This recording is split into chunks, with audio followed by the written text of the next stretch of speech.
மக்களே வணக்கம். இன்னைக்கு நம்ம பேச போற தலைப்பு வந்து ஹாலிவுட்ல எடுக்கப்பட்ட ஒரு திரைப்படம், Django unchained the silent. Django JANGO அப்படி போட்டு பாருங்க, உங்களுக்கு வரும் பாருங்க. ஏன்னா எனக்கும் இந்த படத்தோட பேர் என்னுடைய ஃப்ரெண்டு என் கூட ஒர்க் பண்ற ஒரு ஜான் கிளமெண்ட் அவர் சொன்னாரு, எனக்கு புரியல. அப்புறம் அவரு டைப் பண்ணி காமிச்சாரு. ஸோ மறுபடியும் சொல்றேன், Django unchained the silent.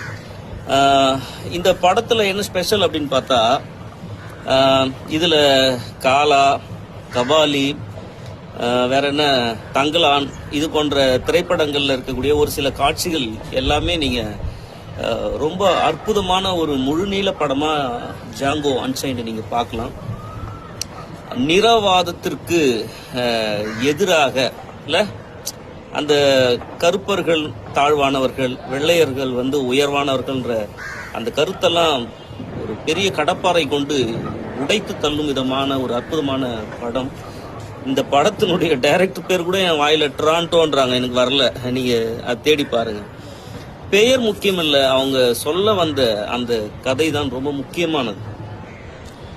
Root அப்படின்னு ஒரு நாவல், தமிழ்ல வேறுன்னு இருக்கும்.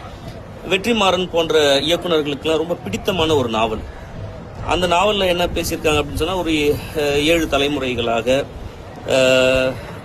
அந்த கருப்பின மக்கள் வந்து எப்படி பிரிட்டிஷ்காரங்களுக்கு, ஆங்கிலேயர்களுக்கு அடிமையாகவே இருந்தார்கள், அதிலிருந்து எப்படி ஒரு ஜென்ரேஷன் மீண்டு வந்தது என்பது போல இந்த ஜாங்கோ அன்சைன்ட் படம் இருப்பதை நான் பார்த்தேன். சம படங்க, ரொம்ப ஆடம்பரம் இல்லாமல் சொல்லணும்னா, ஒரு கதாநாயகன் தன்னுடைய மனைவி வேறொரு இடத்துல அடிமையா இருக்கிறாங்க, அவங்கள மீட்டு வர வேண்டும், இதுதான் கதை. இதற்கு உதவியாக வரக்கூடிய ஒரு ஜெர்மன் பல் மருத்துவர், அவருக்கு 2 ரோல், மருத்துவர் அதே நேரத்தில் இந்த சீக்ரெட் ஏஜென்ட்லாம் சொல்லுவாங்க பார்த்தீங்களா, அரசாங்கத்துக்கு ஆதரவா இந்த கிரிமினல்ஸை சுட்டுலாம் பிடிப்பாங்கல்ல, அந்த வேலை செய்யக்கூடிய ஒரு நல்ல செகண்ட் ஹீரோ ரோல் ஜெர்மன் அந்த மருத்துவர். அவர் பேர், அந்த கதாபாத்திரம் பேர் வந்து கிங், டாக்டர் கிங் அப்படின்னு சொல்லுவாங்க. இந்த கதாநாயகன் வந்து பார்த்தீங்கன்னா ஒரு ஆப்பிரிக்கன் இல்லை, ஒரு தெரியும் ஆப்பிரிக்க மக்கள்னாலே உயரமா, நல்லா திடகாத்திரமா, ஸ்ட்ராங்கா இருப்பாங்க. பாருங்களேன், அவ்வளோ ஸ்ட்ராங்கா இருக்கிறவங்கள போய் இவங்க வந்து அடிமையா வச்சிருக்கிறது தான் நமக்கு வியப்பா இருக்கு.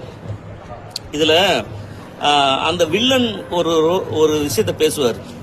ஒரு மண்டவோட மேல வச்சுட்டு, ஒரு எலும்பு கூடு அந்த மண்டவோட வச்சுட்டு ஒரு ஆக்ஸா பிளேடு வச்சு சொல்லிட்டே இருப்பாரு.